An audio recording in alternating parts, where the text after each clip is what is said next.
TV du peuple RD Congo avec votre serviteur Étienne Symphorien Kalalam Balandaï. Bonjour ou bonsoir, selon l'heure à laquelle vous allez me recevoir. Le peuple gagne toujours, Rossi Mukedi. Les hommes et les enfants du Congo, je vous lance un appel urgent de ne pas seulement nous remettre le prix Nobel de la paix, mais de vous mettre debout et de dire ensemble et à haute voix la violence en République démocratique du Congo, c'est assez. Trop, c'est trop. La paix maintenant. Je vous remercie.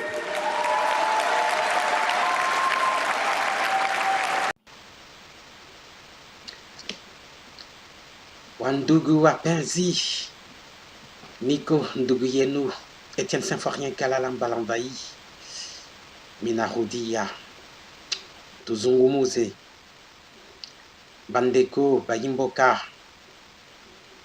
Nazongi Lisusu, tout discuter sujet moko ya lelo. Banabetu, Nankufingana Kabidi, dans je coup discuter ka sujet kama kamara du franche. Bampangi ya muli ya luzolo, umevutuka diaka. Voilà. Le sujet d'aujourd'hui, c'est discutons ensemble sur la colère et les menaces des déçus de la Kabylie.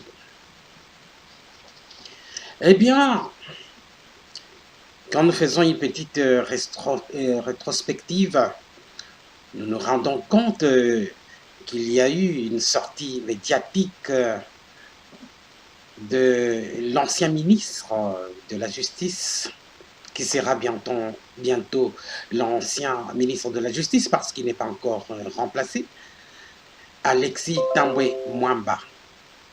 Ensuite, il y a eu une autre sortie médiatique d'un certain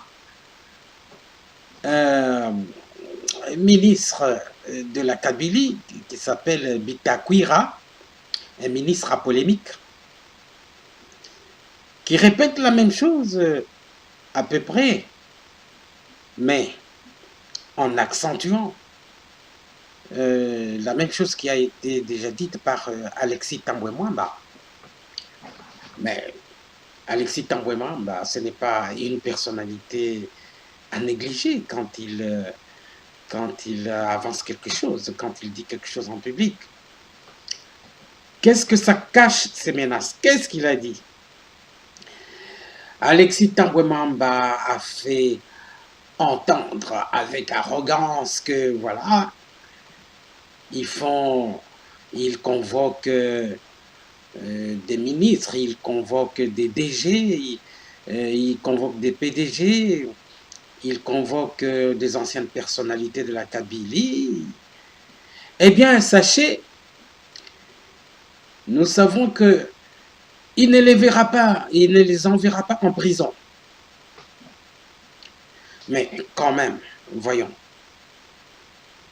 ils ont le droit de savoir combien il y a dans les caisses de l'État, comment ils ont géré. Parce que comment est-ce qu'ils vont faire la continuité? Et apparemment, il paraît que les caisses de l'État sont vides. Ils ont vidé les caisses de l'État. Le nouveau président et le prochain gouvernement ne vont pas se retrouver. Et Bitakwira d'enchaîner la même chose. Que nous connaissons leurs limites, hein? Nous connaissons leurs limites. S'ils dépassent la ligne rouge, ils perdent le pouvoir. Seigneur mon Dieu, nous sommes où là? Le président émérite, Kabangé Kabila, Joseph, il a procédé à une passation pacifique du pouvoir. Ça veut dire que le nouveau président, il a le pouvoir. Bon, il était à la tête de l'armée, il avait les armes, il pouvait s'imposer, faire comme Sassou Nguesso, faire comme Kagame, faire comme Paul Biya au Cameroun, comme les autres dictateurs, comme celui d'Algérie, et dire que j'y suis, j'y reste. Vous marchez, vous massacrez pendant quelques jours et puis vous vous taisez. Il n'a pas fait ça. Bien sûr, il a subi des pressions, mais il n'était pas obligé. Hein. Il pouvait faire la tête dure. Hein. Et dire par exemple que il va compter sur les Russes, il va compter sur les Chinois, il va compter sur la Corée du Nord. Il le pouvait bien, mais il n'a pas fait ça. Ça veut dire que quand il y a eu passation entre lui et Félix Tshisekedi, ils se sont dit des choses. Il lui a montré des dossiers sensibles, comme l'avait fait Barack Obama avec Donald Trump. C'est tout à fait normal.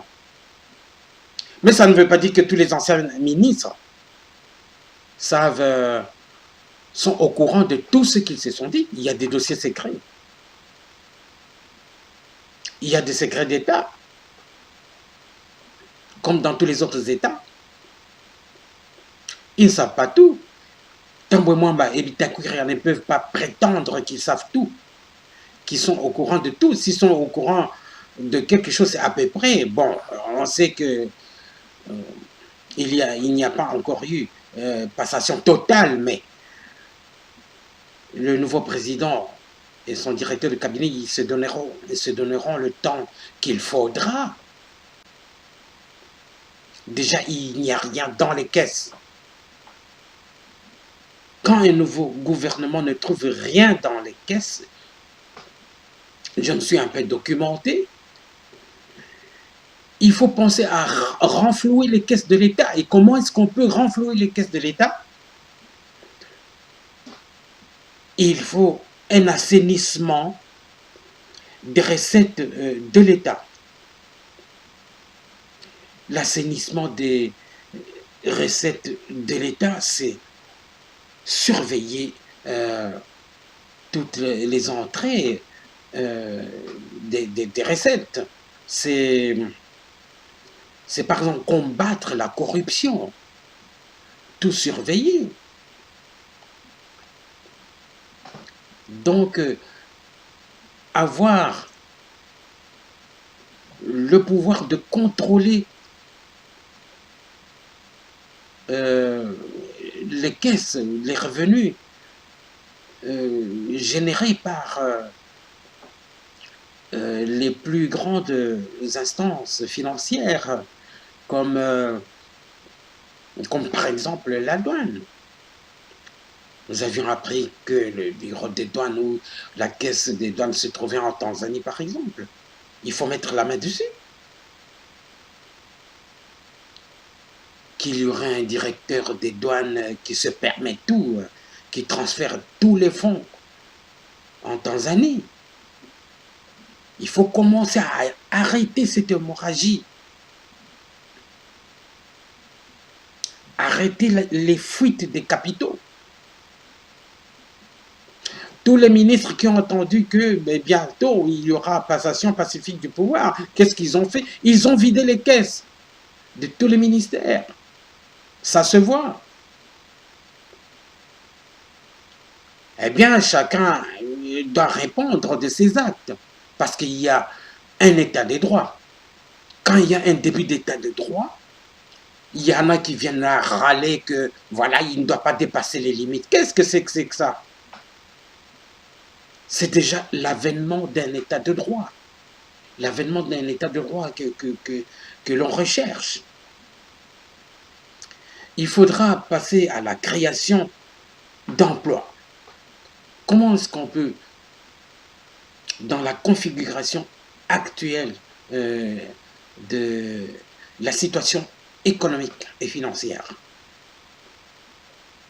la création d'emplois peut faire appel à des investisseurs, et pourquoi pas Il faut faire appel à des investisseurs qui peuvent venir et puis créer des emplois. C'est une façon de pouvoir recréer la situation économique et financière du pays. Il faudra payer les fonctionnaires. On va les payer avec quoi?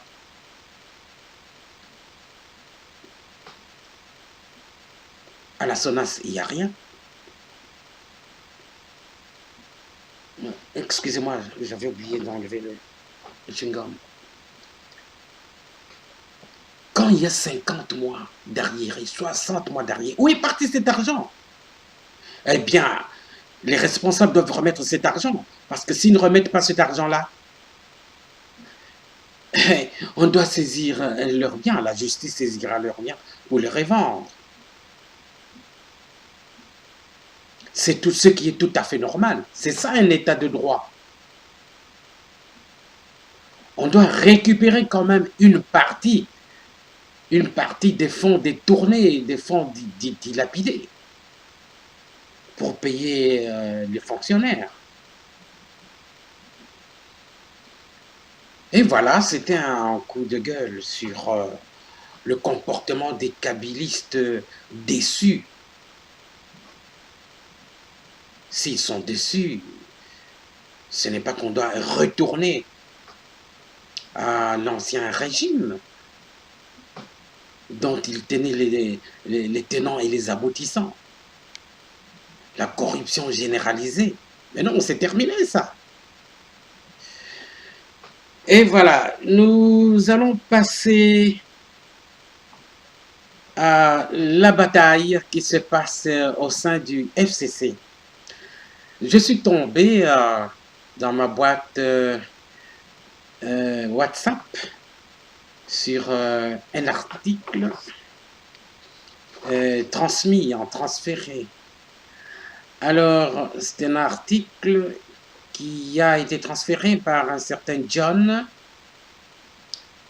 numéro de téléphone 0027 73 399 46 87. Je pense que c'est l'Afrique du Sud.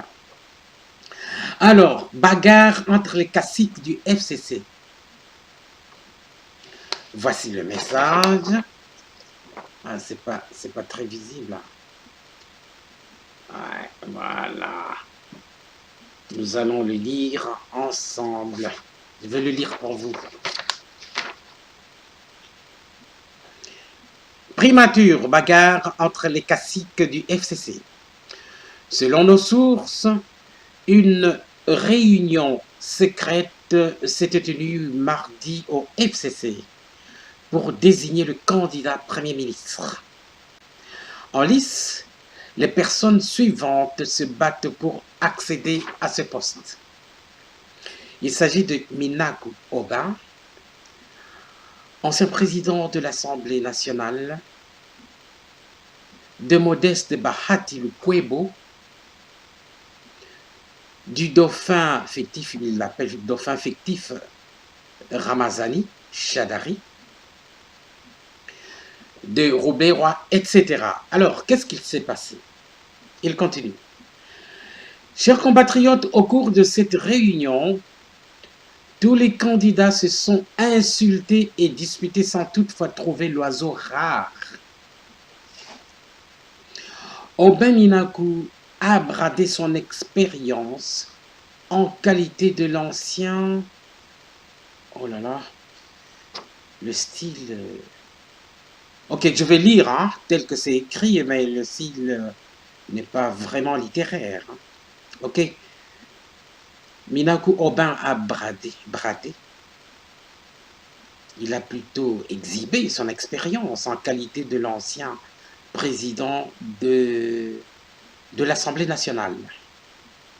Roubaix-Roy a pris la parole pour le contredire en ces termes. Je fais la politique dans ce pays depuis 30 ans. Ça, c'est Roubaix-Roy. Je suis Congolais comme tout Congolais. J'ai le droit d'être Premier ministre. Aubin Minaku rétorque. Cette affaire ne te concerne pas. Tu n'es pas Congolais. Fâché, Robéroy a craqué la porte. Non, il a claqué la porte. Bien sûr, j'essaie de corriger un peu. Un petit commentaire. Vous savez très bien que il existe des preuves à l'université de Lubumbashi comme quoi Robéroy, Azarias Robéroy est d'origine rwandaise. Bon, nous pouvons dire aujourd'hui que, enfin, ça c'est mon avis, hein, il a occupé des fonctions de souveraineté dans ce pays. Il a été vice-président. Et de facto, il devient congolais. Hein. Il n'y a pas, c'est une naturalisation tacite. Hein. N'en déplaise à ceux qui sont contre, c'est une naturalisation tacite. Azarias Robéroy est congolais, malgré le fait qu'il n'a pas été naturalisé de façon classique. Il a été naturalisé d'une façon tacite parce que personne n'a été contre. Il est devenu vice-président. Il est ce qu'il est aujourd'hui. Donc, Azarias Robéroy est congolais, de facto. Les Angolais le font. Dans le code de nationalité angolais, il est stipulé que quand quelqu'un a occupé une fonction de souveraineté, par exemple militaire angolais, policier angolais, de facto, du coup, il perd sa nationalité d'origine. C'est comme ça en Angola. Ben, ça fait jurisprudence. Hein. Quelqu'un qui est vice-président pendant 5 ans, vous n'allez pas lui ravir sa nationalité congolaise. Hein. Ou alors il faut que quelqu'un le traduise en justice pour qu'on lui refuse cette naturalisation de facto. Et voilà, nous continuons.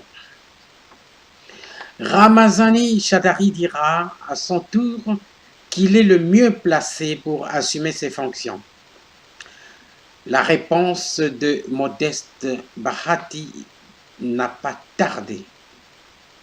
Elle était prompte. Tu as fait fiasco à l'élection présidentielle. Penses-tu faire mieux comme Premier ministre? Coup sur coup, pique à son tour une sainte colère.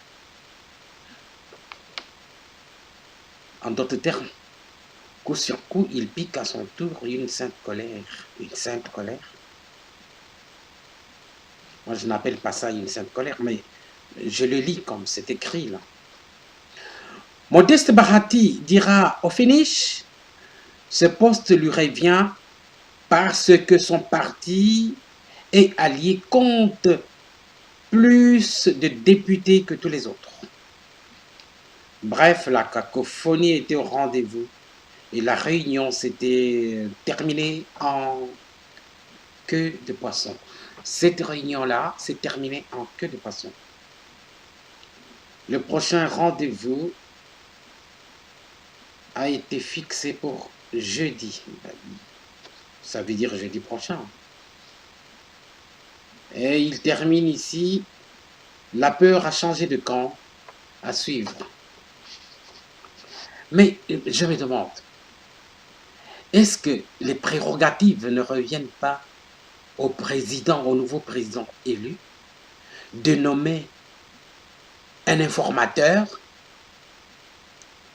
qui va déterminer sa majorité? Parce que c'est toujours au rendez-vous. car l'article 78 de la Constitution stipule que si le président élu n'a pas de majorité, il va aller chercher cette majorité-là et constituer une coalition qu'on appellera la majorité présidentielle. Mais comment peuvent-ils déjà faire des réunions pour choisir, un prochain Premier ministre? Mais en toute logique, ces têtes-là qui ont détourné des fonds, qui ont mal géré, bien que du FCC, qui n'est même pas une plateforme électorale enregistrée, est-ce qu'ils n'ont pas d'autres personnalités à désigner? C'est au président nouvellement élu que reviennent les prérogatives de choisir un informateur qui va former une coalition. C'est celui-là qui deviendra Premier ministre. Oh là là. Nous avons appris également que Laurent Gbagbo et Blé Goudé ont été libérés sous des conditions. Et parmi ces conditions, il y a une condition selon laquelle ils doivent résider dans un pays membre de la Cour pénale internationale. Révérend pasteur Roger Tshibangou, voilà, il y a une publication sur les réseaux sociaux, une publication d'un média congolais important. Ils disent qu'ils sont partis faire un sondage parmi les membres du FCC, c'est-à-dire les prétendus 350 députés majoritaires. Il se décèle de ces sondages que tous ils sont unanimes que c'est Albert Yuma Mulimbi qui sera désigné Premier ministre, sans même que l'on applique l'article 78 qui stipule que si le président n'a pas de majorité, il va nommer un informateur qui va chercher une majorité présidentielle pour pouvoir présider. Qu'est-ce que vous en pensez, révérend pasteur? D'abord, merci beaucoup. C'est faux, parce que mais selon leur sondage, c'est les sondages, l'Internet, tout ça, moi je ne prête pas attention à ces choses-là. Monsieur Yuma Bébé, on l'appelle Bébé. Yuma Bébé. Bébé, ça veut dire quoi? C'est son surnom, tout ça. C'est Albert, tout ça, on l'appelle Bébé, Bébé. pour les intimes. Oui. Mais si le Congo est à ce niveau-là, c'est lui. C'est lui qui a négocié, c'est lui qui était l'homme de Kabila qui négociait les contrats miniers. Je le connais très bien. Hein? Je le connais très bien. Il ne peut jamais passer Premier ministre. Vous ne trouvez pas que c'est une violation de la Constitution? Mais c'est si jamais il était nommé. Mais c'est flagrance. Non. Ne vous en faites pas. Moi, je vous dis que le président de la République ne pourra jamais accepter cet homme-là. S'il a besoin d'autres informations, je suis prêt à délivrer d'autres informations. Est-ce qu'il ne ferait pas partie des prétendues 200 personnes que l'on aurait présentées au nouveau président élu Félix Antoine Tshilombo Tshisekedi, des personnes qui ont induit le président Kabila en erreur? Mais si réellement cette liste existe de 200 personnes que Kabila avait remis au nouveau chef de l'État, si ça s'avérait possible, les noms de ces messieurs doivent figurer. Les noms de Bébé, Yuma Bébé doivent figurer. Il est parmi les gens qui ont détruit ce pays. À part quand on qu'il est parti, mais lui, c'est le bras droit de l'ancien chef d'État. Vous pensez que le président Kabila est sincère quand il dit que ces gens m'ont induit en erreur? Et puis, on se souvient de ce qu'il a dit il y a quelques années que il n'avait même pas 15 personnes sur qui il peut avoir confiance. Mais écoutez, autour de M. Kabila, tous les gens qui ont travaillé avec lui, ils l'ont dit en erreur. Parce que la première ceinture, c'est la ceinture de l'AFDEL. Et quand Kabila est arrivé, il a enlevé la ceinture de l'AFDEL qui composait des Kaboudiers et les autres. Et la seconde ceinture, c'était les Mobutistes.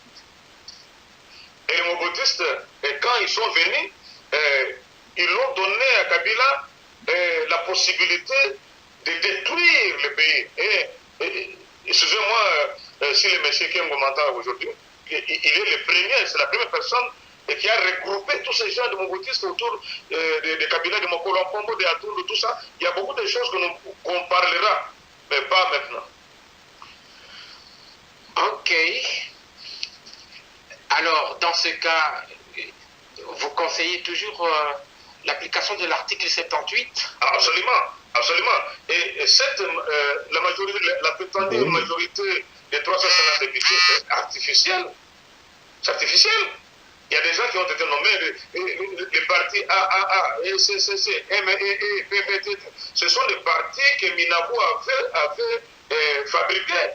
Et Minabo doit être convoqué à la présidence. Et on en a la preuve, parce que oui, il doit s'expliquer. Minabo l'avait dit qu'il y a des partis créés, des partis sans membres. Mais ce sont des partis qu'il a fabriqués de son obédience. Et c'est pour créer cette majorité artificielle qui est là. Moi, j'ai dit attention la preuve existe. Au pouvoir, au chef de l'État, de ne pas tenir compte de cette majorité-là. Et nous avons des propositions à faire pour casser cette majorité-là. Il faut les isoler. Et le Premier ministre ne sortira pas d'elle. Est-ce que le FCC est légal? Non, le FCC et les CAS, les LAMOCA, c'était des plateformes électorales. Comme l'élection a déjà eu lieu, toutes ces plateformes-là tombent. Donc, on a déjà le président de l'élection de l'État. Donc, des associations momentanées. Et momentanées, c'est fini, donc ça veut dire c'est fini. Ils n'ont pas un cours légal existé. En conclusion, il n'y a aucun parti qui a 251. Non, il n'y a aucun parti politique qui a 150 ou 250 députés. Non, au Parlement, ça n'existe pas. Révérend pasteur Roger Tshibangou, analyste politique.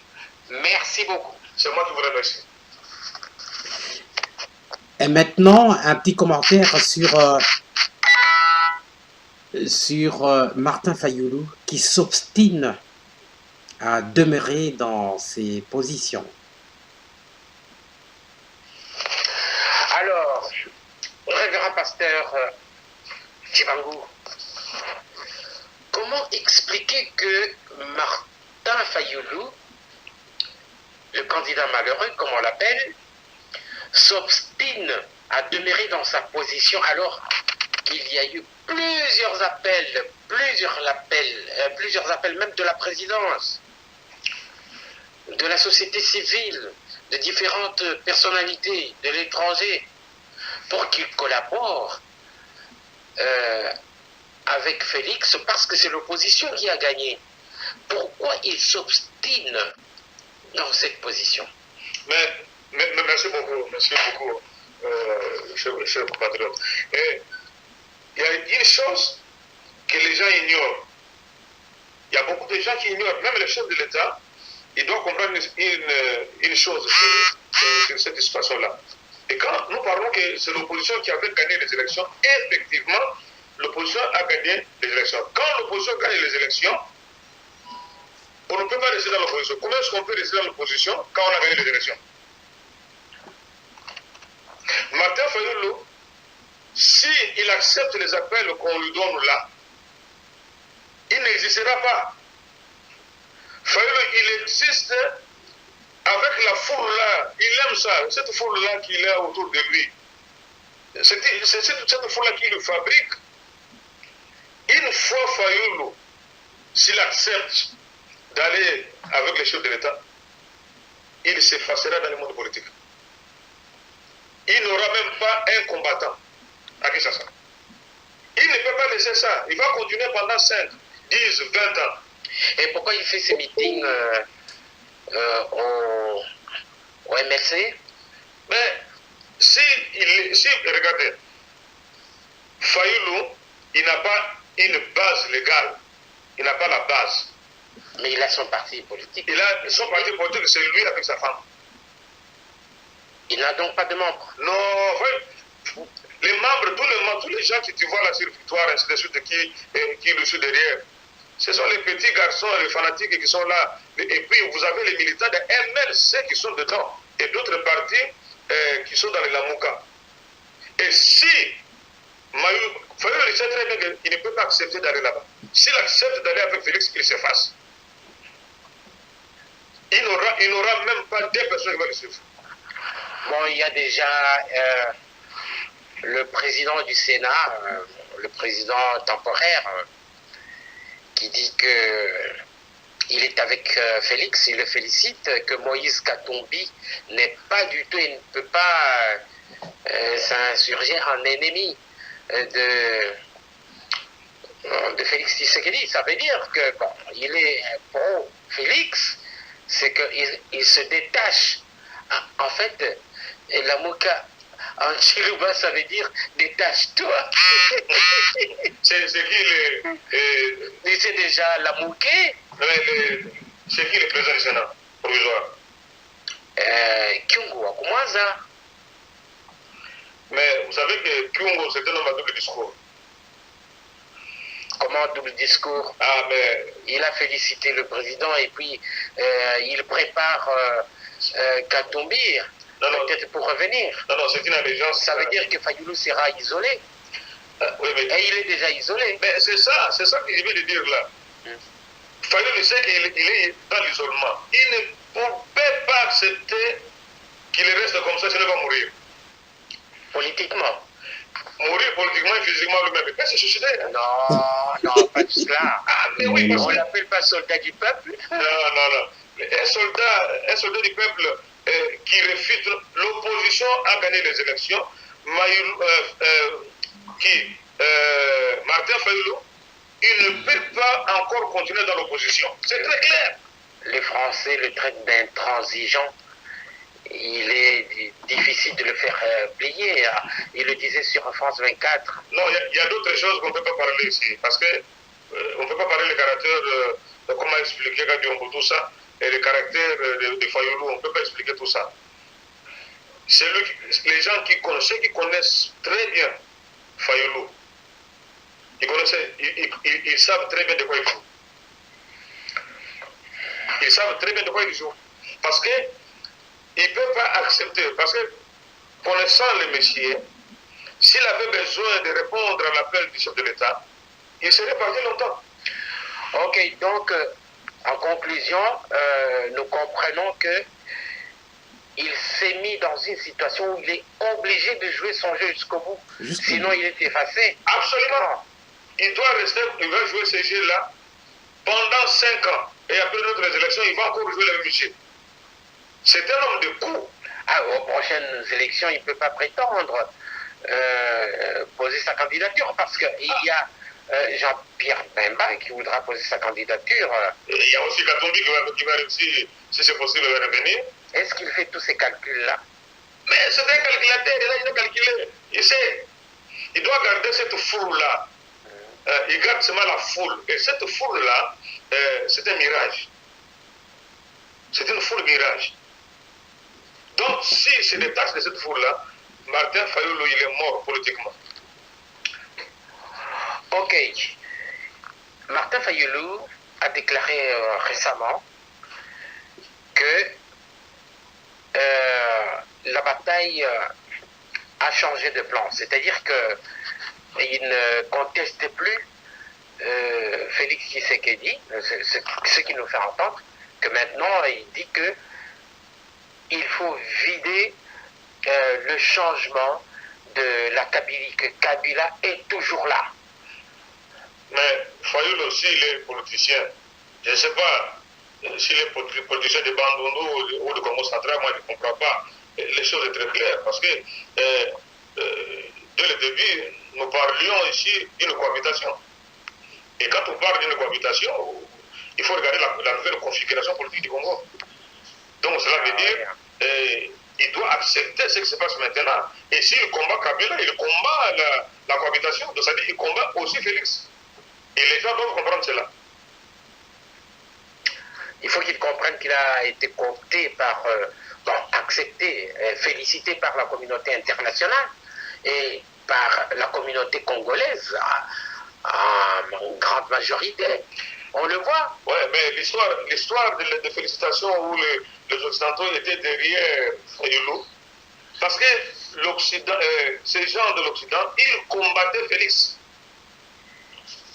Ils combattaient Félix.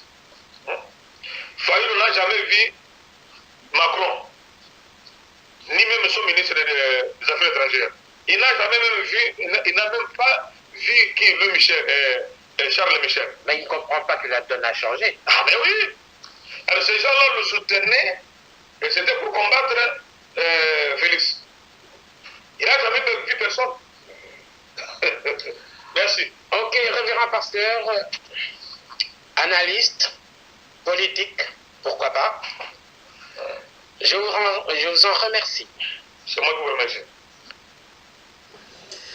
Mesdames, mesdemoiselles, messieurs Bampangi Yamoun, permettez de temps en temps de parler en Frangaluba Congo, parce que quand on dit parler en Frangala, c'est parler le Lingala mélangé avec le français, le français mélangé avec le Lingala, mais on peut parler aussi, ça c'est le néologisme du youtubeur, le journaliste youtubeur Fabien Koswanika, mais on peut aussi parler le Frangaluba Congo, ça c'est mon néologisme, c'est-à-dire le français, le Lingala, le Chiluba et le Kikongo.